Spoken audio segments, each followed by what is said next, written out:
दोस्तों, वीडियो शुरू करने से पहले एक छोटी सी बात जरा सोचकर देखिए। जब किसी इंसान को सत्ता, ताकत और दौलत मिल जाती है तो कई बार वह इतना आगे बढ़ जाता है कि उसे यह भी भूल जाता है कि असली ताकत किसके हाथ में है। ना जमीन उसकी होती है, ना आसमान उसका होता है, फिर भी इंसान अपने घमंड में सब कुछ अपना समझ बैठता है। अगर आप ऐसी सच्ची और सीख देने वाली इस्लामिक कहानियां सुनना चाहते हैं तो अभी इस वीडियो को लाइक कर दीजिए, अपने दोस्तों के साथ शेयर कर दीजिए और अमन की हिकायतें चैनल को सब्सक्राइब कर लीजिए, क्योंकि आज की कहानी सिर्फ एक कहानी नहीं है बल्कि एक ऐसा वाकया है जो दिल को हिला देता है। एक ऐसा शासक जिसने अपने घमंड में खुद को सबसे ऊपर समझ लिया और यहाँ तक कह दिया कि वह सबसे बड़ा है, लेकिन उसका अंजाम ऐसा हुआ कि आज भी इतिहास उसे याद करके सिहर उठता है। दोस्तों, क्या आप जानते हैं दुनिया का सबसे जालिम बादशाह कौन था? वो इंसान जिसके पास इतनी ताकत थी कि उसने खुद को ही खुदा कह दिया, लेकिन उसका अंजाम इतना खौफनाक हुआ कि आज भी लोग उसे याद करके सिहर उठते हैं। ये कहानी है मिस्र के बादशाह फिरौन की, जिसका घमंड इतना बढ़ गया था कि वो खुद को ही सबसे बड़ा मानने लगा था। एक रात फिरौन ने एक अजीब सा ख्वाब देखा। उसे दिखाया गया कि बनी इस्राएल में एक लड़का पैदा होगा जो उसकी पूरी सल्तनत को खत्म कर देगा। ये ख्वाब उसके दिल में डर बनकर बैठ गया और उसी डर ने उसे और भी जालिम बना दिया।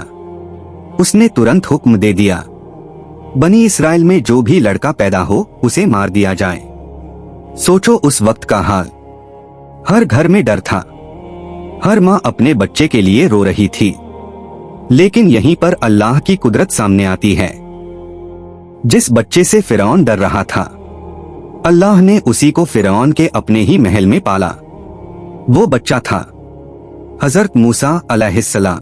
जब हजरत मूसा अलैहिस्सलाम बड़े हुए, अल्लाह ने उन्हें नबूवत अता की और हुक्म दिया, फिरौन के पास जाओ और उसे सच का रास्ता दिखाओ।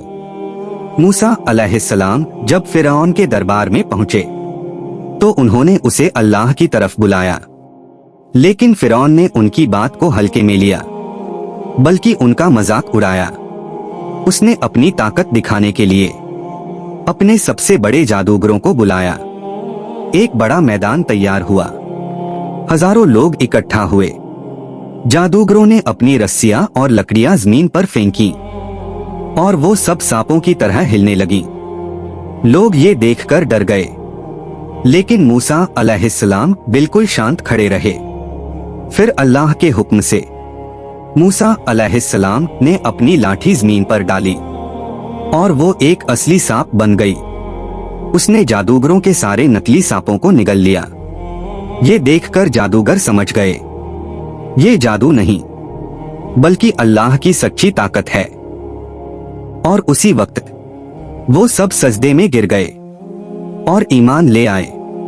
ये मंजर देखकर फिरौन का घमंड हिल गया, लेकिन उसने फिर भी सच को मानने से इनकार कर दिया और अपने जुल्म को और बढ़ा दिया। जब जुल्म हद से बढ़ गया तो हजरत मूसा अलैहिस्सलाम अपनी कौम को लेकर मिस्र से निकल पड़े, लेकिन फिरौन को ये बात पता चल गई और वो अपनी बड़ी फौज के साथ उनके पीछे निकल पड़ा। आगे समंदर था और पीछे दुश्मन की सेना। लोग घबरा गए, उन्हें लगा अब बचना नामुमकिन है, लेकिन मूसा अलैहिस्सलाम का यकीन मजबूत था। उन्होंने कहा, डरो मत, अल्लाह हमारे साथ है। तभी अल्लाह का हुक्म हुआ। मूसा अलैहिस्सलाम ने अपनी लाठी समंदर पर मारी और देखते ही देखते समंदर दो हिस्सों में बंट गया। बीच में एक साफ रास्ता बन गया।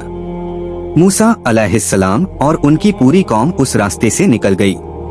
अब फिरौन भी अपनी फौज के साथ उसी रास्ते पर उतर गया।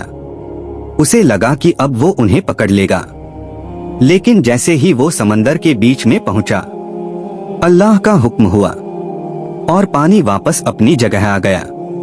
फिरौन और उसकी पूरी फौज समंदर में डूब गई।